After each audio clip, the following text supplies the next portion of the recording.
Adilabad BJP ఎమ్మెల్యేగా పాయల్ శంకర్ గెలుపొందడంతో గ్రామ ప్రజలు తిరుమల వెళ్లి మొక్కు చెల్లించుకున్నారు. పాయల్ శంకర్ ఎమ్మెల్యేగా గెలిస్తే వెంకటేశ్వర స్వామికి తల్లిలాలు సమర్పిస్తామని గ్రామ ప్రజలు మొక్కుకున్నారు. ఎమ్మెల్యేగా గెలవడంతో 150 మంది గ్రామ ప్రజలు మొక్కు చెల్లించుకుని తిరిగి హైదరాబాద్ లో ఎమ్మెల్యేను కలిశారు.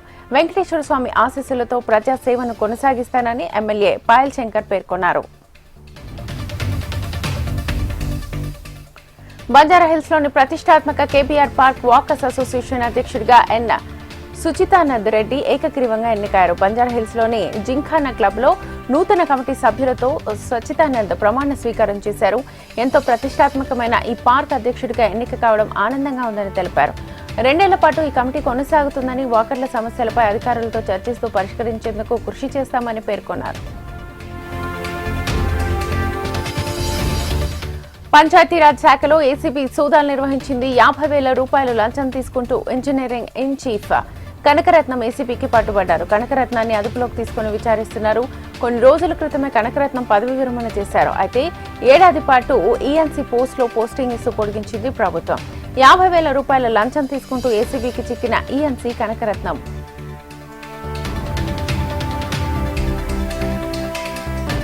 కూకట్పల్లి కల్తీ కల్లు ఘటనతో హైదరాబాద్ తో పాటు తెలంగాణ వ్యాప్తంగా కల్లు కాంపౌండ్స్ పై దాడులు కొనసాగుతున్నాయి. ఇవాళ ధూల్పేటలో 3 ఎస్టీఎఫ్ టీంలు దాడులు చేశాయి.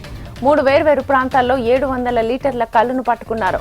పట్టుకున్న కల్లు శాంపిల్స్ ని సేకరించారు. అనుమతి లేకుండా కల్లు విక్రయిస్తున్న 3 అరెస్ట్ చేశారు.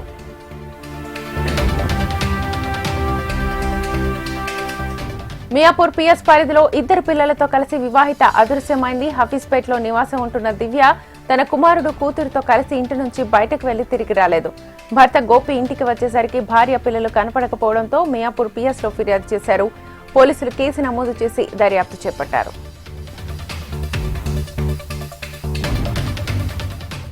గౌలిదొడ్డి వద్దకు చేరుకున్న ఉద్యోగులు తమకు కేటాయించిన స్థలాన్ని ప్రైవేటు వ్యక్తులు కబ్జాకు యత్నిస్తున్నారని నిరసన తెలిపారు.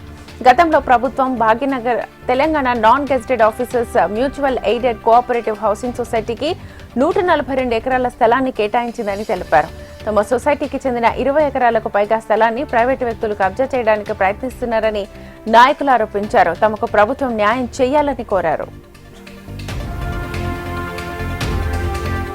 స్థానిక సంస్థల్లో బీసీలకు 42% రిజర్వేషన్లు కల్పిస్తూ కాంగ్రెస్ సర్కార్ జారీ చేయనున్న ఆర్డినెన్స్ చరిత్రలో నిలిచిపోనుందని సిరిసిల్ల జిల్లా కాంగ్రెస్ నేత వెంకటరెడ్డి అన్నారు. సీఎం రేవంత్ ఎంత మంచి పని చేసినా కూడా ప్రతిపక్ష పార్టీల నేతల ధర్నాలు, నిరసనలతో చేస్తున్న డ్రామాలు చేస్తున్నారని మండిపడ్డారు. ఇక స్థానిక సంస్థల ఎన్నికల్లో 42% రిజర్వేషన్లు చేయడంతో బీసీలు కాంగ్రెస్ ప్రభుత్వానికి రుణపడి ఉండాలని అన్నారు.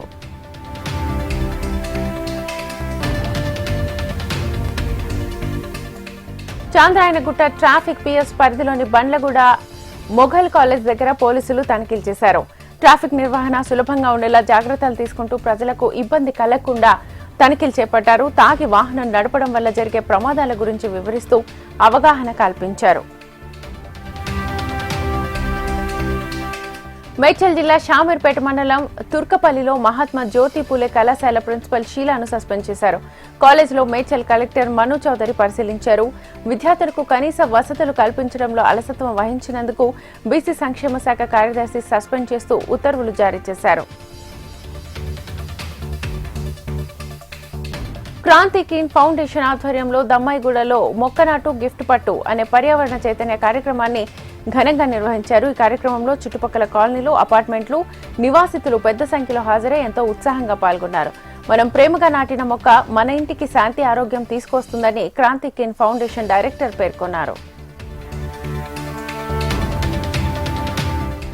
దేశ ఆధ్యాత్మికతను, సంస్కృతిని, వారసత్వాన్ని కాపాడేందుకు all India old temple renovation trust పనిచేయడం అభినందనీయమని ఎంపీ కొండా విశ్వేశ్వరరెడ్డి అన్నారు. ఈ మేరకు ట్రస్ట్ చైర్మన్ ఆర్కే జైన్ సభ్యులు ఎంపీని కలిసి ఈ ట్రస్ట్ చేస్తున్న పనులను వివరించారు. ట్రస్ట్ ఏర్పాటు చేసి శిథిలావస్థలో ఉన్న ఆలయాలను పునర్నిర్మాణం చేయనున్నారని కొనియాడారు. శ్రీలంక, థాయిలాండ్ దేశాలలో కూడా హిందూ దేవాలయాలను కాపాడుతున్నారని అన్నారు. కుత్బుల్లాపూర్ బాచ్పల్లి పిఎస్ పరిధిలో మతి స్థిమితం లేని వ్యక్తి హల్చల్ చేశాడు. కాలనీలోని 5 అంతస్తుల భవనంపైకెక్కి అక్కడి నుంచి బయట కిటికీ సజ్జాపై దిగి కూర్చున్నాడు. సజ్జాపై చిక్కుకున్న ఆ వ్యక్తిని కూకట్పల్లి ఫైర్ సిబ్బంది కాపాడి కిందకి దించారు. కేటీఆర్ కవిత హరీష్ రావును తెలంగాణ క్రికెట్ అసోసియేషన్ అధ్యక్షులు ఎండల లక్ష్మీనారాయణ విమర్శించారు. కేసీఆర్ కుటుంబం, కేటీఆర్, కవిత, హరీష్ రావులు అధికారం అడ్డం పెట్టుకుని హైదరాబాద్ క్రికెట్ అసోసియేషన్ నిధులు వాడుకున్నారని లక్ష్మీనారాయణ ఆరోపించారు. హెచ్సీఏను భ్రష్టు పట్టించారని తీవ్ర స్థాయిలో మండిపడ్డారు లక్ష్మీనారాయణ. జగద్గిరిగుట్ట పిఎస్ పరిధిలోని బస్తీ పరిసర ప్రాంతాల్లో పోలీసులు కార్డన్ సర్చ్ ఆపరేషన్ నిర్వహించారు. శాంతి భద్రత విషయంలో ఎలాంటి విఘాతం కలగకుండా చూసేందుకు ముందస్తుగా తనిఖీలు నిర్వహించామని తెలిపారు. వివిధ రాష్ట్రాల్లో గన్ కల్చర్ పెరిగిపోవడంతో ఇక్కడ ఇబ్బంది లేకుండా చూసేందుకు ఈ కార్యక్రమాన్ని నిర్వహించామని తెలిపారు.